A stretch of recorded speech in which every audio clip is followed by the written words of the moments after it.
Para o eterno retorno, há dois aspectos. Um cosmológico, teorético, científico, como você quiser chamar, e um outro existencial, ético, que é o que o Nietzsche se interessa de fato.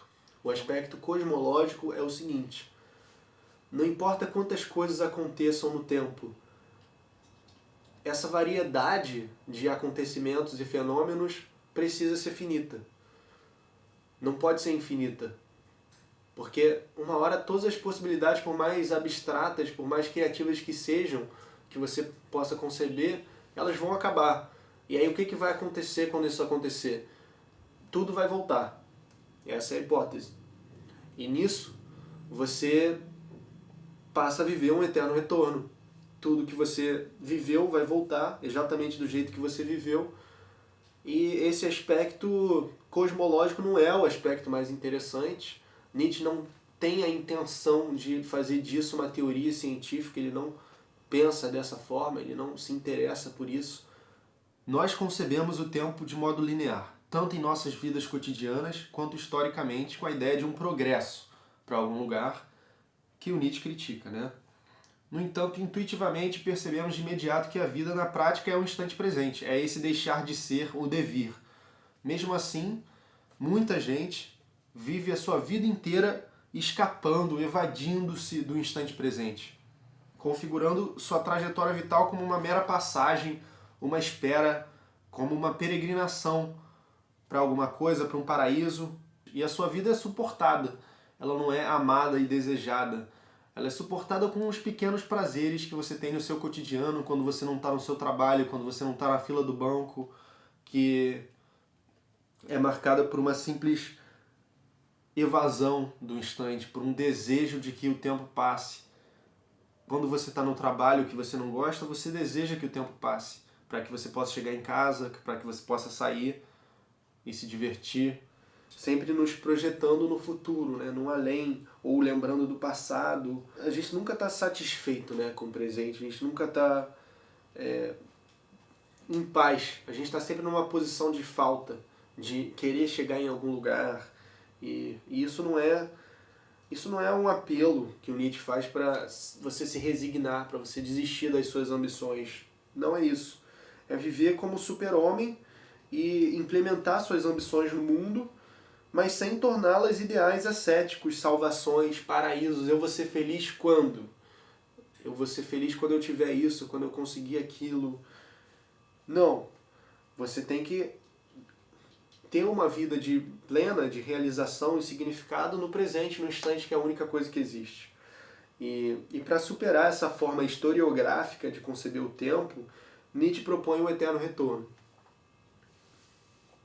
Imagina que tudo que você está vivendo agora, você vai viver para sempre, como num ciclo infinito, exatamente igual, sem nenhuma mudança, tanto o que foi bom, o que foi ruim, tudo vai voltar. Você gosta, você ama essa ideia ou você odeia essa ideia? Se você ama essa ideia, você está vivendo bem. Se você odeia essa ideia, você precisa repensar o jeito que você está lidando com o tempo e com os acontecimentos na sua vida. E se um dia ou uma noite um demônio te seguisse em tua suprema solidão e te dissesse: esta vida, tal como a vives atualmente, tal como a viveste, vai ser necessário que a revivas mais uma vez e inúmeras vezes. E não haverá nela nada de novo, pelo contrário, a menor dor e o menor prazer, o menor pensamento e o menor suspiro, o que há de infinitamente grande, de infinitamente pequeno em tua vida retornará, e tudo retornará na mesma ordem. Essa aranha também, e esse luar entre as árvores, e esse instante, e eu mesmo. A eterna ampulheta da vida será invertida sem cessar, e tu com ela, poeira das poeiras. Não te jogarias no chão, rangendo os dentes e amaldiçoando esse demônio que assim falasse? Ou talvez já vivesse um instante bastante prodigioso para lhe responder: tu és um Deus, e nunca ouvi coisa tão divina. Se este pensamento te dominasse, tal como és, te transformaria talvez, mas talvez te aniquilaria.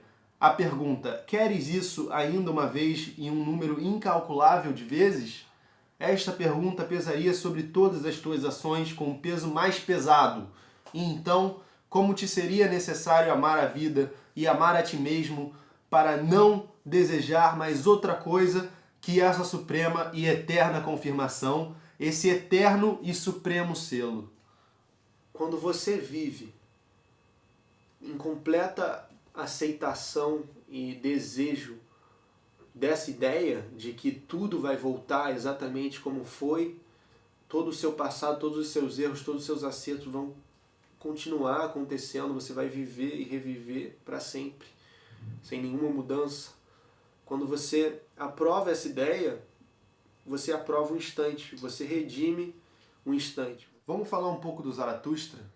O Zaratustra, ele culmina na instauração do Eterno Retorno. O Nietzsche estava muito preocupado, como eu falei no vídeo anterior, em proteger a ideia do Eterno Retorno, que para ele era uma ideia gigantesca, abissal, e ele é apenas um receptáculo, um porta-voz, né?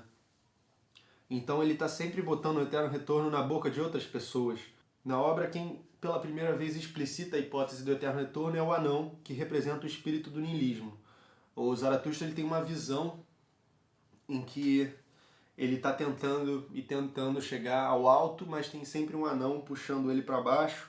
E há uma discussão entre o Zaratustra e o anão sobre o Eterno Retorno. Mas quem fala de fato sobre o Eterno Retorno é o anão.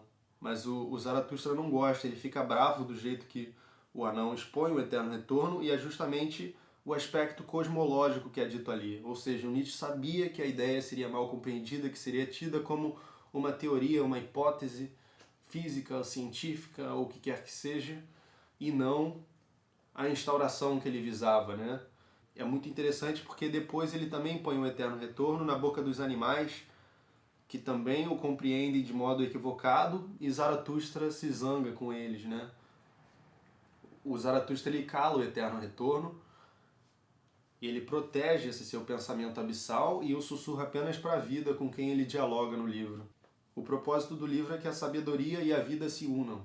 Zaratustra muda seu pensamento diversas vezes até que ele chega no Eterno Retorno. Ele passa por várias mudanças. Primeiro ele prega o super-homem, depois ele muda de ideia, e ele vai sempre se desiludindo e voltando para sua solidão para então reencontrar os outros com um pensamento revitalizado.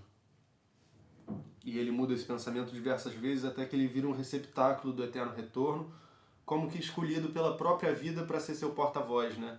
Quando você consegue olhar para o passado e dizer sim, quando você consegue falar, isso vai voltar, aquilo que aconteceu, tá bom, vamos nessa, é o que eu queria.